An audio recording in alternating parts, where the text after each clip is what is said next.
பெண்களுக்கு பிரதிநிதித்துவம் இல்லை, சிறுபான்மைகளுக்கு பிரதிநிதித்துவம் இல்லை, ஒடுக்கப்பட்ட மக்களுக்கு பிரதிநிதித்துவம் இல்லை. அதில் வந்து வழக்கறிஞர்களில் வந்து நல்ல ஓய்வு பெற்று இருக்கக்கூடிய சட்ட மேதைகள்லாம் இருக்காங்க. அவனை வந்து சாதி சொல்லி திட்டி அடித்து எழுத வச்ச மட்டும் இல்லை, வெறும் கழுத்து மட்டும் வெட்டல, நாக்க வெட்டியிருக்கானுங்க. கொடூரம் 5 மணி நேரத்தில் பண்ணிருக்கானுங்க. பாரதிய நக்கரிக் சுரக்ஷா பொறுத்தளவுக்கு நான் வந்து வரவேற்பேன். ஆனால் அதுக்காக இப்படி பேரை போட்டு வேண்டியதில்லை. அத்வானி வந்தவர் கமிஷனுக்கும் சொல்கிறார், தயவுசெய்து போக வேண்டாங்கிறார். ஆனால் கேட்காம இவர் பாட்டுக்கு உள்ளே போய் மருத்துவமனை எல்லா இடத்துக்கும் போய் என்னாச்சுன்னா அந்த தடைங்க பூரா அழிஞ்சு போச்சு.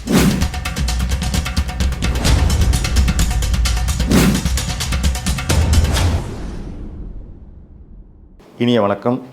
3 குற்றவியல் நடைமுறை சட்டங்களை அதன் பெயர் மாற்றங்களோடு சில சட்டங்களை உள் நுழைத்து மாற்றம் செய்து அமல்படுத்தப்பட்டிருக்கிறது. இது குறித்த சாதக பாதகங்களை பேசுவதற்காக நம்மிடையே மூத்த வழக்கறிஞர் பாப்பா மோகன் அவர்கள் இணைந்திருக்கிறார். கோகுல்ராஜ் கொலை வழக்காகட்டும், நக்கீரன் கோபால் அவர்களுடைய தொடர்புடைய வழக்காகட்டும், அதற்கெல்லாம் தொடர்ந்து வாதாடி நீதி பெற்று தந்திருக்கிற சிறுபான்மை நலன் குறித்து எப்பொழுதும் அக்கறை காட்டிக் கொண்டிருக்கிற மூத்த வழக்கறிஞர் திரு பாப்பா மோகன் அவர்களை சந்தித்து நாம் இது குறித்த விளக்கங்களை கேட்டுக்கொள்வோம். ஐயா வணக்கம். வணக்கம். வணக்கம். தொடர்ந்து முதல்ல இந்த சட்டங்கள் கடந்த ஆண்டு பாராளுமன்றத்தில் நிறைவேற்றப்பட்டது. அப்போதிருந்து இது குறித்த குரல்கள்லாம் எழுந்துட்டு வந்துச்சு. சரி, மூத்த வழக்கறிஞர் என்ற வகையில் இந்த 3 குற்றவியல் நடைமுறை சட்டங்களை மாற்றம் செய்திருப்பது உங்களுடைய ஒட்டுமொத்த பார்வையாக நீங்கள் என்ன நினைக்கிறீங்க? ஒரு நாட்டில் வந்து குற்றவியல் சட்டங்கள்னு சொல்லக்கூடியது வந்து 3 மிக முக்கியமானவை.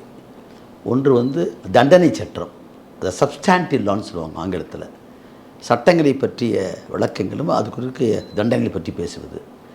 நடைமுறை, எப்படி அந்த குற்றத்தை நடைமுறை சட்டம்னு சொல்லக்கூடியது, சிஆர்பிசின்னு சொல்லக்கூடியது. இன்னொன்று வந்து நீதிமன்றத்திலே அந்த குற்றச்சாட்டை நிரூபிப்பதற்கான ஒரு சட்டம் என்று தான் சாட்சி சட்டம், இந்தியன் எவிடன்ஸ் ஆக்ட்.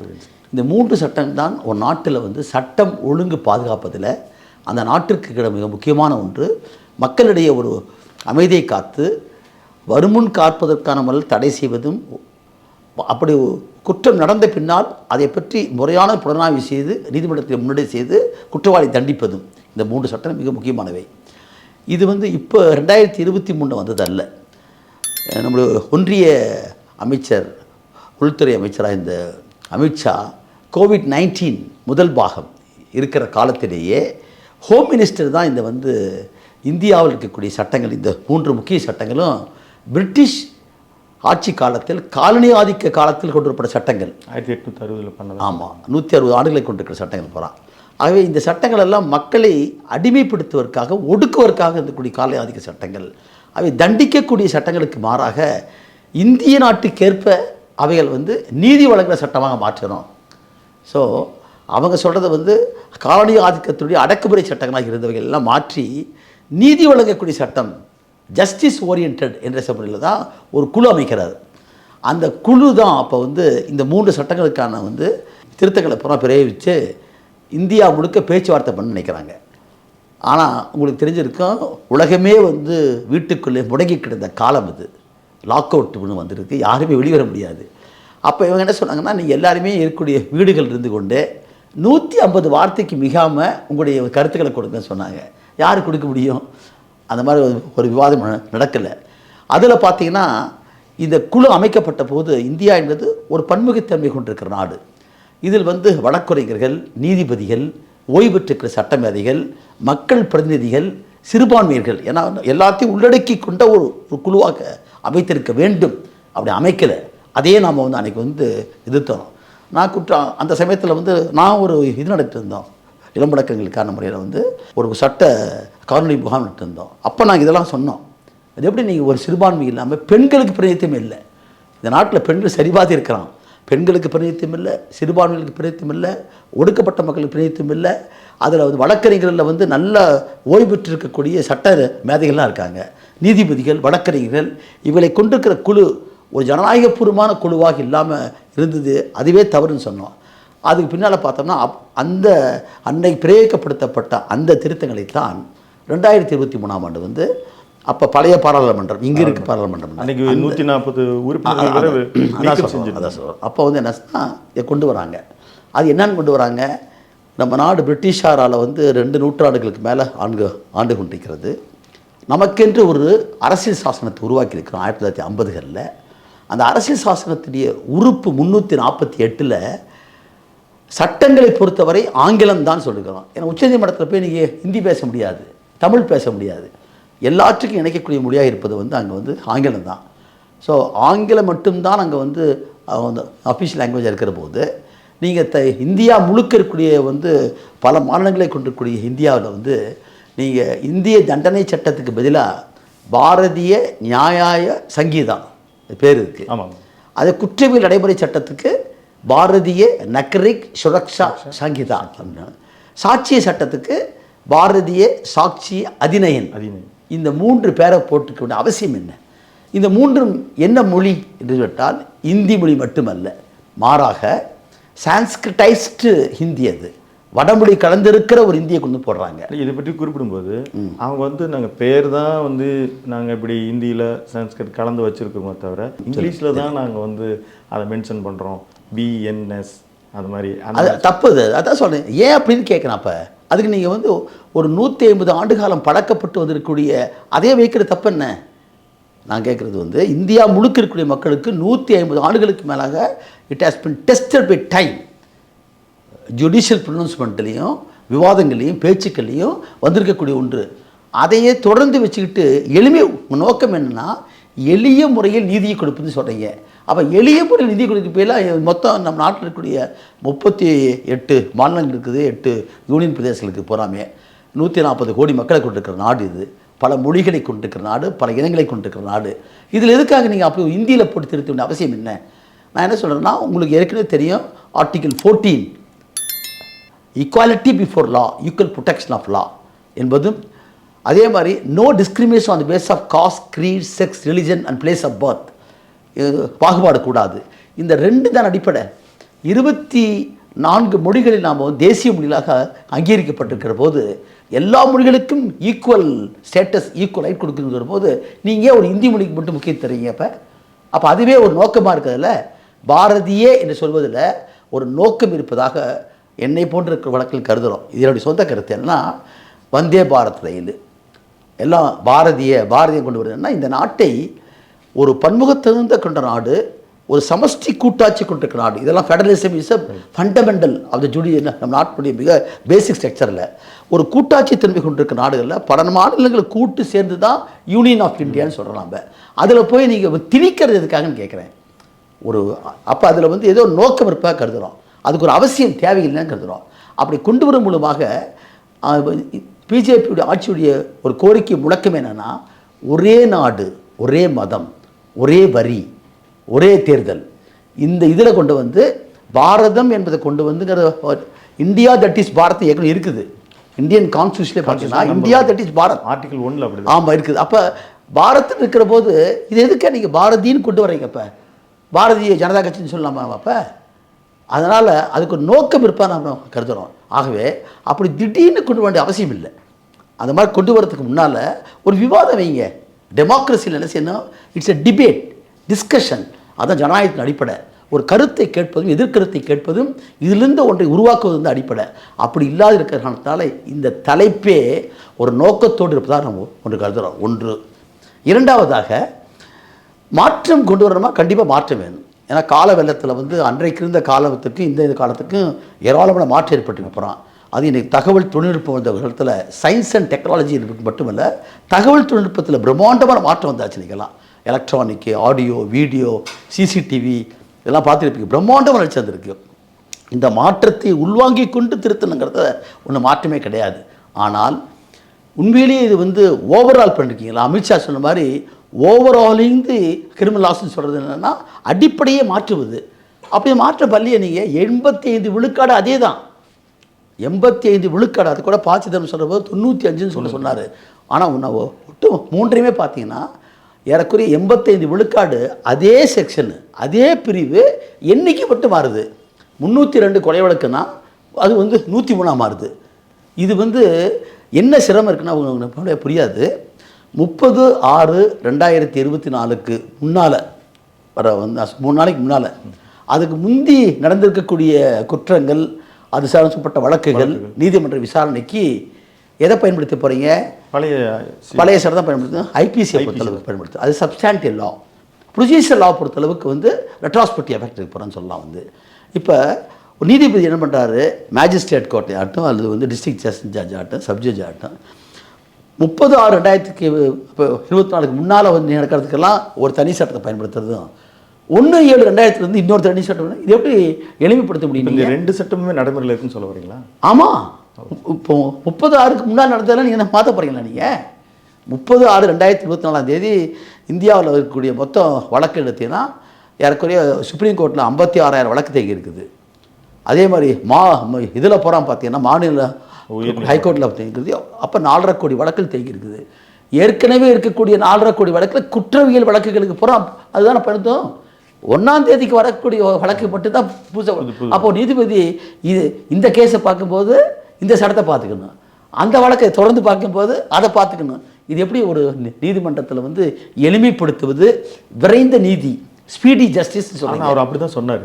ஸ்பீடி ஜஸ்டிஸுக்கு இது வந்து வழி எப்படி வந்து நீதிபதி பேர்டன் தான் அதிகமாக இருக்க போகிறாமே இன்றைக்கி. அதனால் அது சரியான நடைமுறை அல்ல. நாம் என்ன சொல்கிறோம்னா, இப்போ குறிப்பாக ஒன்று சொல்கிறேன், இந்த உண்மையிலேயே இந்த ஒன்றிய அரசுக்கு அப்படி ஒரு அக்கறை இருக்கும் என்று சொன்னால், காவல்துறை என்பது யார்? அது ஒரு அரசாங்கத்தினுடைய சட்டம் ஒழுங்கை காக்க வேண்டிய ஒரு கருவியை தான். சட்டம் ஒழுங்கு, மெயின்டெனன்ஸ் ஆஃப் லா அண்ட் ஆர்டர்பாங்க. பிரிட்டிஷ் ஆட்சி காலத்தில் வந்து மக்கள் சப்ஜெக்ட்ஸாக இருந்தாங்க. அப்போலாம் பிரிட்டிஷ் ஆட்சியாளர்களுக்கு மத்தியில் நம்ம வந்து வெறும் வந்து ஒரு வந்து அடிமையில் தான் நம்மலாம் விடுதலை இந்தியாவுக்கு தான் போராடுறோம். பட் வேறாஸ் சுதந்திர இந்தியாவில் வேர் ஆல் சிட்டிசன்ஸ். சப்ஜெக்ட்ஸ் வேறு, சிட்டிசன்ஸ் வேறு. அப்போ what is the definition between the state and citizen? ஒரு அரசுக்கும் குடிமகனுக்கு இருக்கக்கூடிய உரிமை என்னங்கிறத அரசியல் சாசனம் சொல்லுகிறது. சமத்துவம் பேசுகிறோம், ஆனால் உண்மையில் அப்படி அந்த மாதிரி இருக்குது. அப்போ என்னென்னா, இந்த சட்டத்தை வந்து எளிமைப்படுத்துறதுக்கு முதல்ல காவல் சட்டத்தை முதல்ல திருத்தணும். Police act 1861, ஐபிசிங்கிறது 1860. அதுக்கப்புறம் இதுக்காக கொண்டு வந்தாங்க போலீஸ் சட்டத்தை, மக்களை ஒடுக்குவதற்காக. மக்கள் போராடினா அந்த போராட்டத்தை ஒடுக்கணும், அதுக்காக கொண்டு வரப்பட தான் காவல் சட்டம். அந்த 1861 காவல் சட்டம் இன்றைக்கி நீடிக்குது.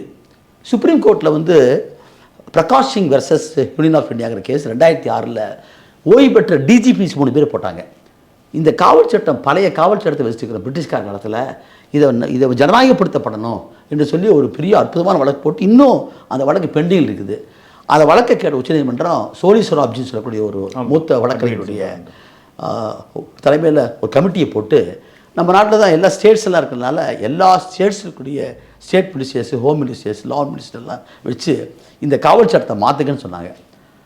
38 மாநிலங்களில் 19 ஸ்டேட்ஸை தவிர ப்ரொப்போசலே தரல. இன்றைக்கு வரைக்கும் மாற்ற முடியல. 2006 நான் சொல்கிறது.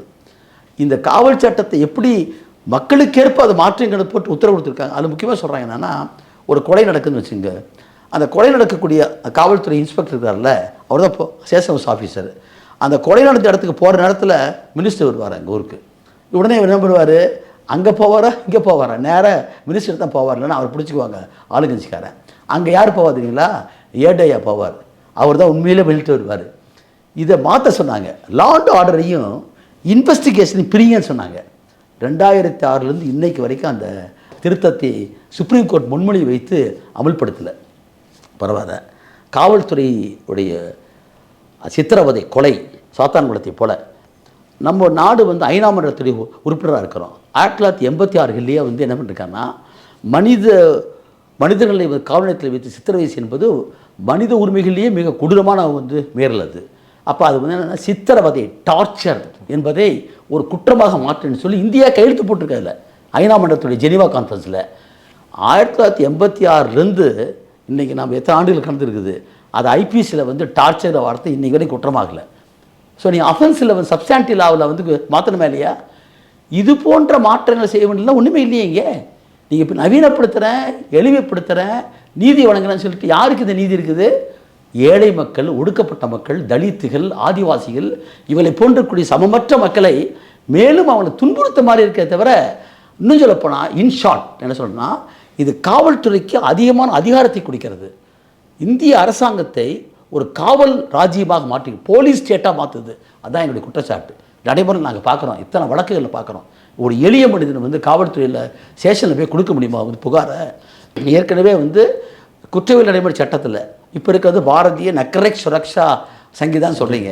அதில் 154 உபப்பிரிவு 1 பிரகாரம் ஒரு பாதிக்கப்பட்டவன் காவல்துறைக்கு போய் வாய்மொழியாக சொன்னாலே அதை எழுதி படித்து காண்பித்து கையெழுத்து வாங்கி எஃப்ஐஆர் போட்டு ஒரு ஃப்ரீ காப்பி தரணும்.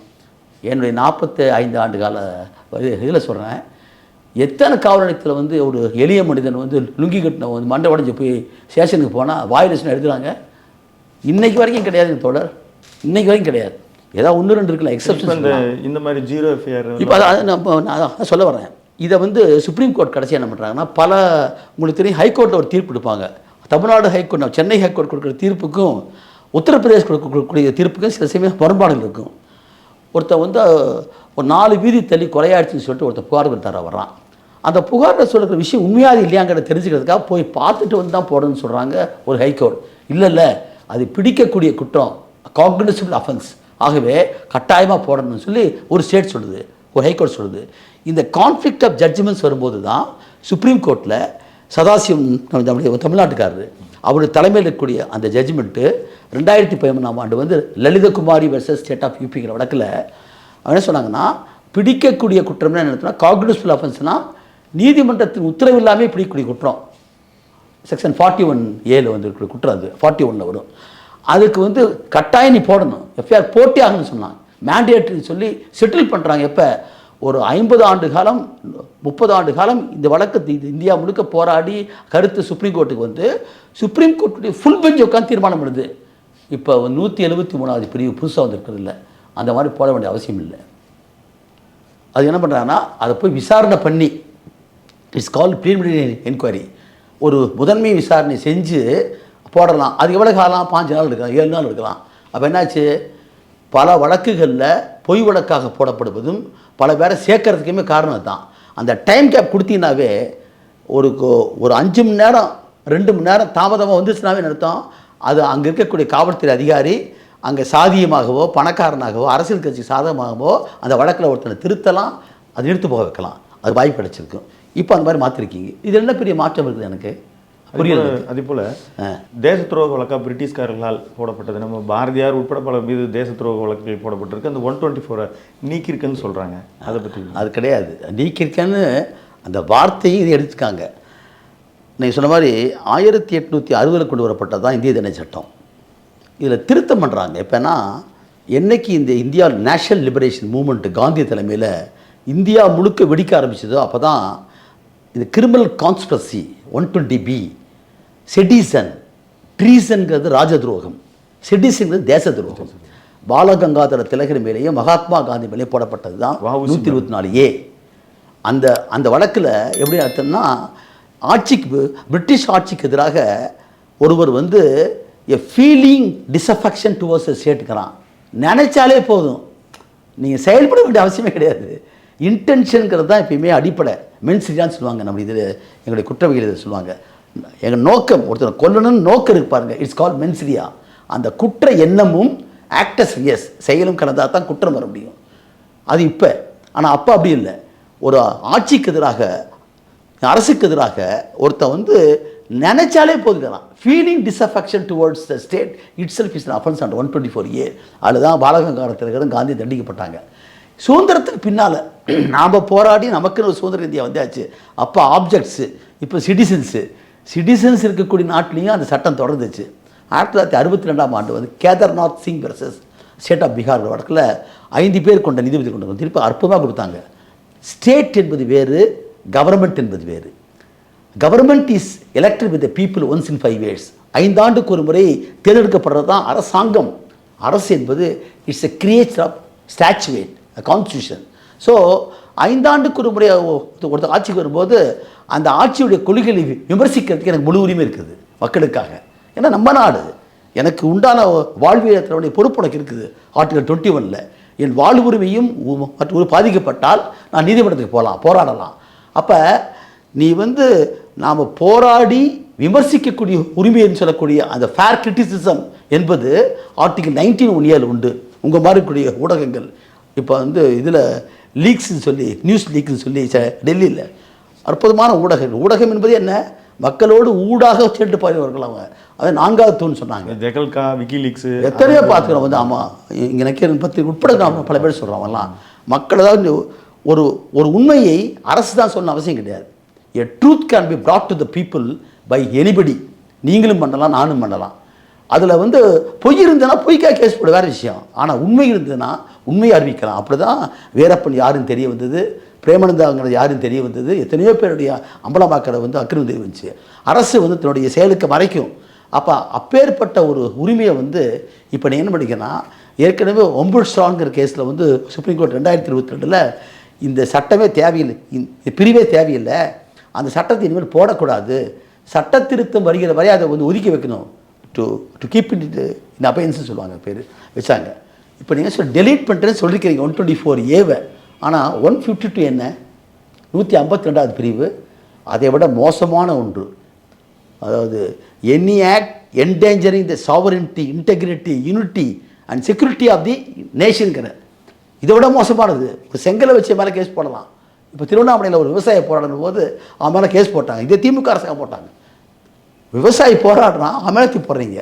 பீமா கொரியான் கேஸில் வந்து ஸ்டான்சாமி அங்கே இருக்க மக்களுக்காக போராடினார், அந்த ஆள் மேலே கேஸ் போட்டு செத்தே போயிட்டான் அந்த ஆள். இன்றைக்கும் வெளிவர முடியல. ஸோ அந்த 152வது பிரிவு என்பது செடிஷனை காட்டிலும் மோசமான ஒன்று. அதை பூத்தி போட்டு நான் எடுத்தேன்னு சொல்கிறது என்ன பெருமை இருக்குது. இது மாதிரி ஊஃபா மாதிரியான சட்டங்கள்லாம் இருக்கும்போது அதை கொண்டு வந்து இதில் சேர்த்துருக்காங்க. அதே பிரிவை கொண்டாந்து சேர்த்துருக்காங்க இங்கே. அதில் என்ன, அதான் செக்ஷன் 15 என்று சொல்லக்கூடிய பிரிவில் தான் வந்து இதை பற்றி சொல்கிறாங்க, டெரரிஸ்ட்டை பற்றி சொல்கிறாங்க. அந்த டெரரிஸ்ட்னு சொல்லக்கூடிய அந்த கொண்டு வந்து அதில் இருக்கிற பிரிவை கொண்டு அப்படியே சேர்த்துருக்கேன் 152. அதுதான் மிக மோசமான ஒன்று. நாம் என்ன கேட்குறேன், என்ன அவசியம் அப்படின்னா, ஒரு குற்றத்திற்கு வந்து சிறப்பு சட்டம் இருக்கிற போது பயங்கரவாதத்துக்கான முறையில் சிறப்பு அதையே கொண்டு வந்து காமன் லாவில் எப்படி இருக்கலாம். Special law will always prevail over the common லா. இது வந்து ஐபிசிங்கிறது எல்லாருக்கும் இருக்கக்கூடிய ஒரு சட்டமாக இருக்குது. சிறப்பு சட்டங்கிறது சில விதிவிலக்கான ஒன்று. நம்முடைய பார்டர்ஸில் இருக்கக்கூடிய கிராஸ் பார்டர் டெரரிசம் அல்லது வந்து மிகப்பெரிய வந்து நம்ம நாட்டுக்கு எதிரான சதி செய்தல், இதுபாரு அப்புறம் வந்து குண்டு வெடிக்கிறது மற்றெல்லாம், அது போன்ற விஷயத்துக்கு தான் நீங்கள் டெரரிஸ்ட் லா பயன்படுத்தணும். அந்த சிறப்பு அதாவது தடா பொடா இருந்தது, இப்போ யூஏபி இருக்குது. இதை கொண்டு வந்து 152வது பிரிவில் 7th சாப்டரில் போட அவசியம் என்ன என்று கேட்டு நாம் கேட்கல, செலக்ட் கமிட்டி அனுப்பிச்சாங்க. பார்லிமெண்ட்டில் விவாதம் வந்தபோது அதை செலக்ட் கமிட்டி அனுப்பலாம். அந்த நிலைக்குழுவே கேட்டது எதுக்காகன்னு சொன்னால் உடனே இப்போ என்ன சொல்லிட்டான் திருத்தத்தில், அப்போ 150 இருந்துச்சு, இப்போ 152 ஆயிடுச்சு. அதை வந்து எஸ்பி தீர்மானிப்பாருன்னு சொல்லிட்டாங்க. இதில் போடுறதா அதில் போடுறதான்னு சொல்லி எஸ்பி தீர்மானிப்பாரான். எஸ்பி யார்? எஸ்பி காவல்துறையுடைய ஒரு அங்கம் தானே. ஆகவே இந்த ஒரு பொது சட்டத்தின் கீழ் கொண்டு வந்து பயங்கரவாத சட்டத்தின் குறுகளை போட்டிருப்பது என்பதுவே இந்த சட்டத்தை நீங்கள் வந்து மேலும் கடுமையாக்கி காவல்துறைக்கு அதிக அதிகாரத்தை கொடுக்குறேன்னு சொல்லலாம். ஆகவே தான் நம்ம இதை வந்து எதுக்குறோம். நம்ம நீதிமன்றத்தில் பெண்கள் தொடர்பான வழக்குகள் பதிவு நேரிடும் பொழுது ஒரு பெண் இருக்கணும் அப்படின்றதான ஒரு புதிய நடைமுறை சட்டம் வந்திருக்கிறது. இது பற்றி நீங்கள் என்ன? இது இப்போ அந்த ஏற்கனவே இருக்குது. 160வது சிஆர்பிஎஸில் பார்த்தீங்கன்னா பெண்கள் காவல்துறையில் வந்து நேரடியாக புகார் தரணும் அவசியம் கிடையாது. 65 வயதுக்கு மேற்பட்டிருக்கிற மூத்தவர்கள், 14 வயதுக்கு உட்பட்டிருக்கிற இளைஞர்கள் வந்து சிறார்கள் யாராக இருந்தாலும் ஒரு குற்றம் என்று தெரிந்தால் அந்த இடத்துக்கு காவல்துறை தான் போய் விசாரிக்கணும்னு இருக்குது. அது மாதிரி பல வழக்கு இருக்குது. ஒரு பெண்ணை கைது செய்கிற போது இன்னொரு பெண் காவலர் இருக்குன்னு போட்டிருக்குது சட்டம்லாம். அதே தான் கொண்டு வந்து வச்சுருக்காங்க. இதில் என்னென்னா பெண்களுக்கும் குழந்தைகளுக்கும் கொஞ்சம் பாதுகாப்பான முறை கொடுத்துருக்காங்க. இதில் வந்து எதுவுமே எல்லாமே தூக்கிறேன்னு போட்டு சொல்ல மாட்டேன். பாதிக்கப்பட்ட மக்களுக்கு இந்த சிஆர்பிஎஸில் வந்து உண்மையிலேயே நல்ல வந்து விதிமுறை கொண்டு வந்திருக்காங்க. எப்படின்னா, இப்போ வழக்கு கொடுக்குறேன், நான் பாதிக்கப்பட்ட வழக்கு கொடுத்து ஒரு எஃப்ஐஆரை போட்டுறாங்க. சார்ஜ் ஷீட் போட்டு அது நீதிமன்றத்துக்கு போகிற வரைக்கும் எனக்கு என்னன்னே தெரியாது. எனக்கு அப்படி இருந்துச்சு முந்தி. இப்போ அப்படி அல்ல. அந்த பாதிக்கப்பட்டவருக்கு விசாரணை ஒவ்வொரு கட்டத்திலையும் அவங்களுக்கு தகவல் தரணுங்கிறது மட்டும் சார்ஜ் ஷீட்டை வந்து கொடுக்கணும். அப்படி சார்ஜ் ஷீட் இல்லை, சார்ஜ் ஷீட் மட்டும் இல்லை, கட்டை எப்படி போயிட்டுக்கிட்டே சொல்லணுங்கிறாங்க. அது மட்டும் இல்லை, அரசு வழக்கறிஞர் தான் முந்தினா ஆஜராக முடியும். ஒரு தனிப்பட்ட வழக்கறிஞர் வந்து உதவி செய்யலாம். ஆனால் இப்போ அப்படி இல்லை.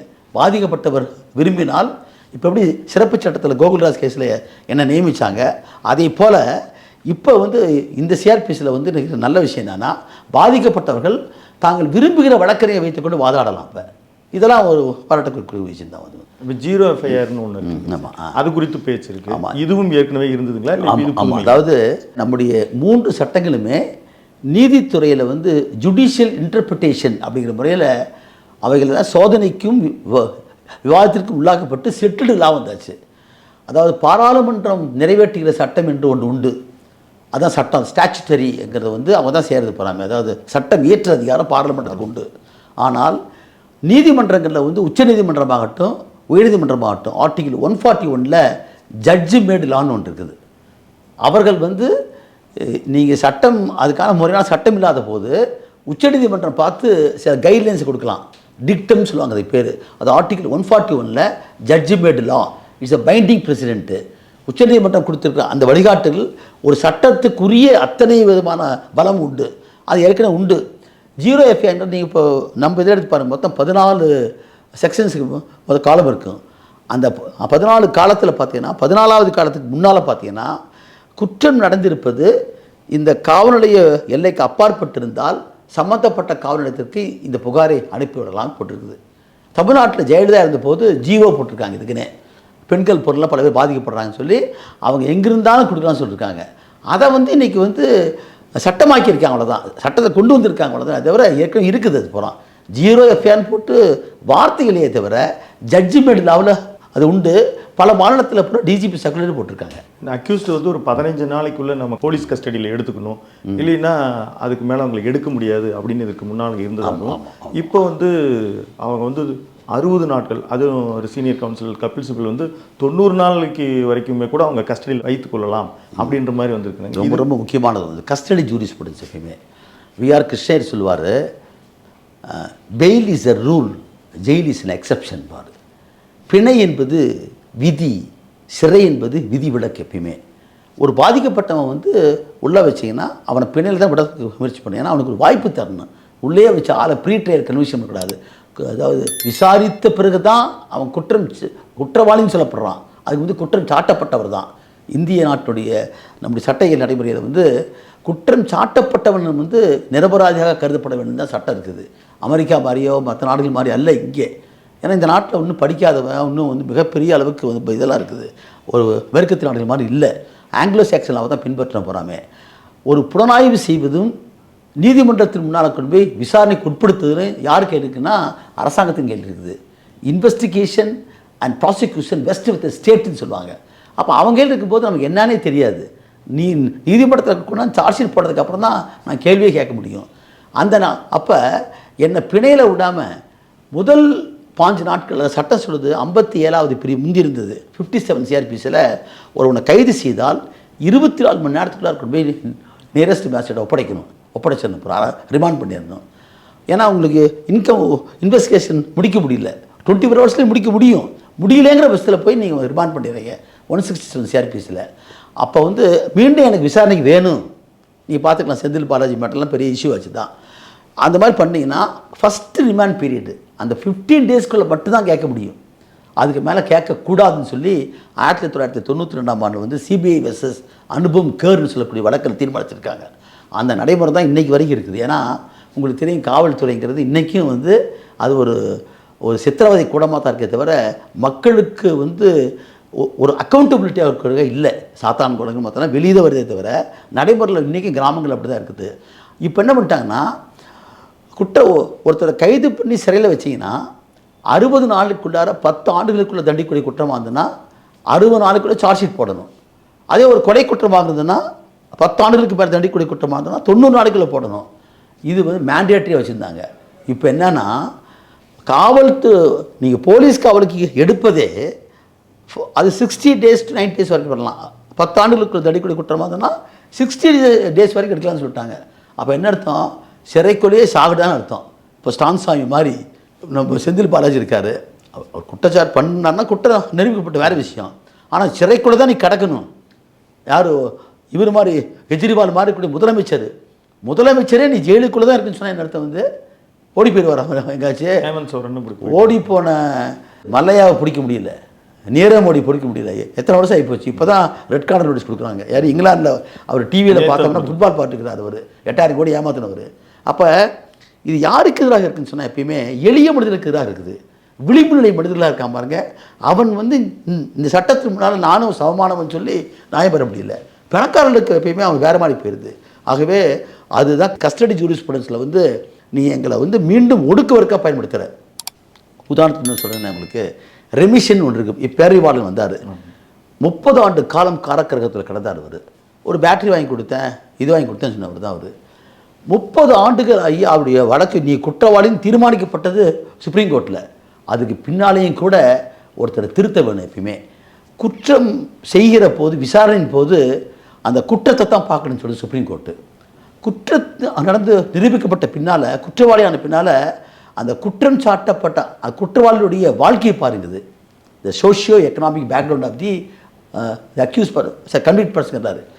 பேரிவாளனுடைய நடைமுறை 27 ஆண்டுகளத்தில் பார்த்தோம்னா ஒரு ஆசிரியராக, ஒரு இசைக்கலைஞனா, அங்கே இருக்கக்கூடிய சிறை கைதிகளுக்கு பூரா பாடம் ஊற்றவராக தன் வாழ்க்கையில் நிரூபித்து காமிச்சிருக்காரு.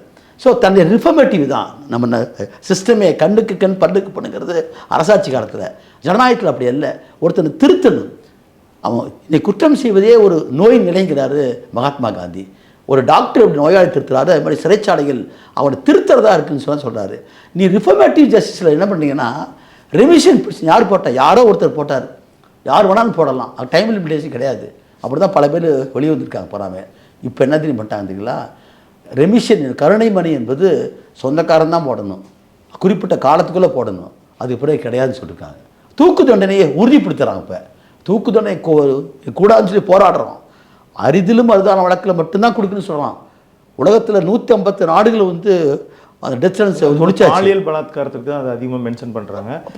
அது கூட நம்ம தவறுன்னு சொல்லுவோம். ஆமாம், என்னை பொறுத்தளவுக்கு தூக்கு தண்டனை ஒரு நிரந்தரமான தீர்வு இல்லைன்னு சொல்ல வரேன். கோகுல்ராஜ் கேஸில் வாதாடினேன். உங்களுக்கு தெரியும், 3 வாழ்நாள் சிறை வாங்கி கொடுத்தேன். ஏன் வாங்கி கொடுத்தேன்னா, தூக்கு தண்டனை கொடுக்கணும். நம்முடைய சட்டத்தில் வந்து சம்பந்தம் இல்லாத ஒருத்தனை வந்து சாதிய காரணம் காமிச்சு அவனை வச்சு அவனை வந்து சாதி சொல்லி திட்டி அடித்து எழுத வச்ச மட்டும் இல்லை, வெறும் கழுத்து மட்டும் வெட்டல, நாக்கை வெட்டியிருக்கானுங்க. கொடூரம் 5 மணி நேரத்தில் பண்ணிருக்கானுங்க. அவனுக்கு தூக்கு கொடுக்கணுமா, கொடுக்கணும். ஆனால் நாம் என்ன தூக்கு கொடுக்கலாம், தீர்ந்து போயிடுச்சுமா, தீர்வாயிருமா? எனக்கு இன்னொரு யுவராஜ் உருவாகக்கூடாதுங்கிறது தான் முக்கியம். சமூகத்தில் இருக்கக்கூடிய இந்த சமத்துவத்தை சாதியை ஒழித்து சமத்துவத்தை உண்டாக்கி மாண்பு மாற்றம் தான் முக்கியம். அதான் காந்தி சொன்னார். ஆகவே தூக்கு தண்டனை தீர்வு இல்லைங்கிறது எனக்கு. இப்போ நான் தூக்கு தண்டனை கொடுத்தனால இப்போ டெரரிஸ்ட்லாம் மாறிடுவானா? டெரரிஸ்ட்லாம் பிளான் பண்ணிட்டு வர்றான், ஹியூமன் பாமாக வர்றான், சாகரத்துக்கு துணிஞ்சு வர்றான். தூக்கு தண்டனை கொடுத்தா மாறிடுமா? அந்த குற்றங்களுக்கான அடிப்படை காரணம் எங்கே இருக்கிறதோ அந்த நோய் நாடி நோய் முதலாடி பார்க்கணும். அதுதான் தீர்க்க முடியுங்கிறது என்னுடைய கருத்து. அது அதனால் நீங்கள் குற்றத்தை உறுதிப்படுத்துறது மூலிமா தீர்க்க முடியுமா? நிச்சயமாக முடியாதுன்னு கருத்து. புதிய குற்றவியல் நடைமுறை சட்டத்தில் இந்த 3லையுமே ஏதாவது நீங்கள் சாதக அம்சம்னு எதை பார்க்குறீங்களா? சாதக அம்சம் தானே, விக்டிம்ஸ் ஓரியன்ட் போகாமே, அது நல்ல சிறந்த ஒன்று. அதாவது பாதிக்கப்பட்டவர் சார்பாக இத்தனால வந்து சரியான நடைமுறை இல்லை. இப்போ அவர் தன்னுடைய இப்போ நாங்கள் வந்து சிறப்பு சட்டத்தில் இருக்குது, SC/ST ஆக்டில் இருக்குது. SC/ST ஆக்டில் இருக்கக்கூடிய அந்த பாதிக்கப்பட்டவருடைய உரிமைகள் எல்லாம் இதில் கொடுத்துருக்காங்க. விக்டிம்ஸ் மட்டுமல்ல, விட்னஸ் ப்ரொடெக்ஷன். உங்களுக்கு பல வழக்கு நீர்த்து போகிறதுக்கு காரணம்னா சாட்சிகள் போனால் பிளந்து போயிடுறாங்க. எனக்கு அந்த அக்யூஸ்ட் ஆக்ட் மிகப்பெரிய ஆதிக்கவாதியாக இருப்பான், சாதி ஆதிக்கவாதியாக இருப்பான். அவன் எளிதில் என்ன பண்ணுறான், விலைக்கு வாங்கிடுவான், அல்லது தனக்கு அதிகாரத்தை வச்சு பயன்படுத்திக்குவான். இப்போ என்ன பண்ணிருக்கான்னா, ஏற்கனவே ஜஹீரா ஷேக் கூட வழக்கு 2000 குஜராத்தில் நடந்த வழக்கு, பெஸ்ட் பேக்கரி கேஸில் சரி கண் முன்னால் 10 பேர் தன்னுடைய அண்ணன், தம்பி, அம்மா, அப்பா அத்தனை எரிச்சு கொட்டுறானுங்க. அங்கே இருக்கக்கூடிய மத வெறி பிடிச்சவனுங்க. அந்த வழக்கிலேயே அந்த அம்மா கண்ணீர பார்த்தவளே மாறி போயிடுறான். அன்னையிலேருந்தே சொன்னாங்க, 2004 கொடுத்த தீர்ப்பு, இந்த சாட்சிகளுக்கு ஒரு பாதுகாப்பு வேணும் என்று சொன்னாங்க. 2018ஆம் ஆண்டு வந்து Mahendra Chawla versus union of இந்தியாங்கிற கேஸில் வந்து தீர்ப்பே கொடுத்த டைரக்ஷனே கொடுத்தாங்க. ஆர்டிகல் 142ல் ஒவ்வொரு மாநிலத்திலும் விக்டிம்ஸ் ப்ரொடெக்ஷன் ஸ்கீம்னே கொண்டு வான்னு சொல்லிட்டாங்க. வந்தாச்சு. அது அதே தான் சிறப்பு சட்டத்தில் இருக்குது போகிறாமே. நீங்கள் இந்த இதில் வந்து பார்த்தீங்கன்னா அந்த சாட்சிகளுக்கு பாதுகாப்பு தருவதும் பாதிக்கப்பட்டவருக்கு உரிமை கொடுப்பது என்கிற முறையில் இந்த பாரதிய நக்கரிக் சுரக்ஷா பொறுத்தளவுக்கு நான் வந்து வரவேற்பேன். ஆனால் அதுக்காக இப்படி பேரை போட்டு வேண்டியதில்லை. இருக்கிற சட்டத்திலே சேர்த்தலாம். இருக்கிற சட்டத்திலே ஒரு பிரிவை 100வது பிரிவுனா 107 கொண்டு வரலாம், பீனி கொண்டு வரலாம். இப்படி தலைகீழாக மாற்றி குழப்பம் பண்ணி ஒரு எளிய மனிதனுக்கு புரிந்துகிற அப்படிங்கிறது தான் தப்புன்னு சொல்கிறாங்க. மிக முக்கியமாக நீங்கள் இதில் மாற்றம் செய்தே தீர வேண்டும் என்று உங்களுடைய பரிந்துரை எதை சொல்லுங்கள்? இதில் மாற்றம்னா நான் என்ன சொல்கிறேன், அந்த பேரை மாற்ற வேண்டிய அவசியம் இல்லை. அதற்கு மாறாக இந்த மாதிரி இந்தி எல்லோருக்கும் பொதுவாக இந்தியாவில் கூடிய 140 கோடி மக்கள் இருக்காங்க. 38 மாநிலம் இருக்குது, 8 யூனியன் இருக்குது, 24 லாங்குவேஜ் நம்ம அங்கீகரிச்சிருக்கிறோம். இந்த இதில் இது வரைக்கும் ஒரு மொழியை திணிப்பது எந்த காலம் ஏற்றுக்க முடியாது. ஒரு மொழி என்பது ஒரு இனத்தினுடைய அடையாளம், அது முகவரி. அது இன்னொரு மொழியை கூட நான் திணிக்கிற போது என் தாய்மொழி 6000 ஆண்டுகாலம் இருக்கக்கூடிய என்னுடைய தாய்மொழியை தூக்கி போட்டு சென்னை உயர்நீதிமன்றத்தில் தமிழ் கொண்டு வர முடியல, நான் ஹிந்தி கற்றுக்கணுமா என்ற உடனே வருமா இல்லையா? ஆகவே இந்த பேரையெல்லாம் எடுத்துட்டு திருத்தங்களில் சரியான திருத்தம் நானே சொல்கிறேன். அப்போது எலக்ட்ரானிக் அப்படின்னு சொல்கிறாங்க, மின்னணு சாட்சியம். உங்களுக்கு தெரியும், கோகுல்ராஜ் கேஸில் சுவாதியே பிறந்து போயிட்டாங்க. இந்த one and the only I witness turned hostile. ஆனால் அந்த வழக்கு எப்படி ஜெயிச்சோம்? நம்ம சிசிடிவி வச்சு ஜெயித்தோம். உங்களை மாதிரி ஒரு பத்திரிக்கையாளர் கார்த்திகை வச்சா ஜெயித்தோம். அப்போ மின்னணு சாட்சிகள் இருக்கக்கூடிய இதில் எலக்ட்ரானிக் முக்கியம் தராங்க. ஆடியோ வீடியோ ஒரு சாட்சியை விசாரிக்கிற போது ஆடியோ வீடியோ வச்சுக்கலாம் அப்படின்னு சொல்கிறாங்க. இதெல்லாம் ஏற்கனவே கொடுக்கப்பட்ட தீர்ப்பு தான், வழிகாட்டுதல் தான். நம்ம என்ன 7 ஆண்டுகளுக்கு மேலே தண்டிக்கூடிய குற்றங்களில் அந்த இடத்துல நேரடியாக அந்த சயின்டிஃபிக் டிவிஷனே போயிடணும். ரொம்ப நல்ல விஷயம். நான் பாம்பிளாஸ் கேஸ் நடத்தினேன். அதில் உங்களுக்கு தெரிஞ்சிருக்கும், ஏறக்குறைய 58 பேர் அது கொல்லப்பட்டார்கள், 252 பேர் காயப்பட்டாங்க, 6 கோடி ரூபா சேதமாச்சு. அத்வானி வர்றாரு, ட்ரிவாண்டத்துலேருந்து வர்றாரு, அவர் வர்றாமா, அது 14/2/98 நடத்தின வழக்கில் 167 பேரில் மதானி உட்பட இருந்தாங்க. அந்த வழக்கை நாங்கள் நடத்துகிற போது தான் பார்த்தோம், அந்த ஒரு முக்கியமான கமிஷனர், கோயம்புத்தூர் கமிஷனர் சொல்கிறார், அப்படி குண்டு வெடிக்கப்பட்டு அப்படியே செதறி கோயம்புத்தூரே செதறி கிடக்குது போகிறாங்க. அது கொடூரமானது, அதெல்லாம் நியாயப்படுத்த முடியாது. நம்ம யாராலும் தப்பு தான், யார் செஞ்சாங்கிறதா நம்ம எடுத்து பாடணும். நாங்கள் அப்படியே அதற்கான ஆதாரம் 11 இடத்துல குண்டு வெடிச்சிருக்குது, சபோமனையில் 1 இடத்துல வெடிச்சிருக்குது. அந்த குண்டு வெடிக்கப்பட்டுடைய ஆதாரங்கள் பாருங்கள். ஏன்னா பாம்ஸ் வச்சுருக்காங்க, டைம் பாம்ஸ் வச்சுருக்காங்க. 1/2 மணி நேரம் ஃப்ளைட் டிலே ஆகி போச்சு, அதுக்குள்ளே வெடிச்சு வச்சிங்க. அதான் பாயிண்ட்டே. அத்வானி வந்தவர் கமிஷனர் கூப்பிட்டு சொல்கிறார், தயவுசெய்து போக வேண்டாங்கிறார். ஆனால் கேட்காம இவர் பாட்டுக்கு உள்ளே போய் மருத்துவமனை எல்லா இடத்துக்கும் போய் என்னாச்சுன்னா அந்த தடைகள் பூரா அழிஞ்சு போச்சு. பின்னால் என்னாச்சு, உருவாக்குறாங்க தடயத்தை அந்த வழக்கில். ஆமாம், இப்போ என்ன சொல்கிறோம்னா, இப்போ அந்த மாதிரி தப்பு வராமல் இருக்கிறதுக்காக தான் இந்த சயின்டிஃபிக் அசிஸ்டன்ட், இந்த ஃபொரன்சிக் லெபரட்டரி குரூப் இருக்கலைங்க, அந்த எக்ஸ்பர்ட்ஸே போயிடணும் அப்பாங்க. அப்போ என்னாச்சுன்னா அவனுக்கு தெரியும், ஒரு சின்ன இடத்துல ஃபிங்கர் பிரிண்ட் கிடைக்கும், ஒரு இடத்துல ஒரு சின்ன பொருள் கிடைக்கும், எந்த இரத்தக்கரை கிடக்கும். இவைகளெல்லாம் இன்றைக்கி இருக்கிற மரபீனுங்கிறது ஃபிங்கர் பிரிண்ட் எக்ஸ்பர்ட்ஸு, டிஎன்ஏ இதெல்லாம் வச்சுருக்கோம். நம்ம வச்சுருக்கோம் ஃபோட்டோகிராஃபி, வீடியோகிராஃபி, இதெல்லாம் அப்புறம் செல்ஃபோன், இதெல்லாம் இந்த சயின்டிஃபிக் எக்ஸ்பர்ட்ஸே போய் அந்த குற்றம் நடந்த இடத்துல போய் ஆய்வு பண்ணுறது என்பது அற்புதமான விஷயம். நான் எப்பவுமே சொல்லுவேன், விஷயத்தில் சாட்சிகள் பொய் சொல்லலாம், சாட்சியம் பொய் சொல்லலாம்னு சொல்லுவேன். அந்த சாட்சிகளை முறையாக கலெக்ட் பண்ணி சோதனை கமிச்சினா ஒரு வழக்கூட தோக்கா தெரிஞ்சுங்க அது. அதனால் அந்த மாதிரி கொண்டு வந்திருக்காங்க. இப்போ அது பாராட்டுக்குரியது சிஆர்பிசியில். அதை வரவேற்கிறேன். வரவேற்கிறேன். உங்கள் கருத்துக்களுக்கு மிக்க நன்றி சார். மீண்டும் ஒரு நல்ல கண்டிப்பாக சார். நன்றி, வணக்கம். நேயர்களை தொடர்ந்து இணைந்திருங்கள். நன்றி, வணக்கம்.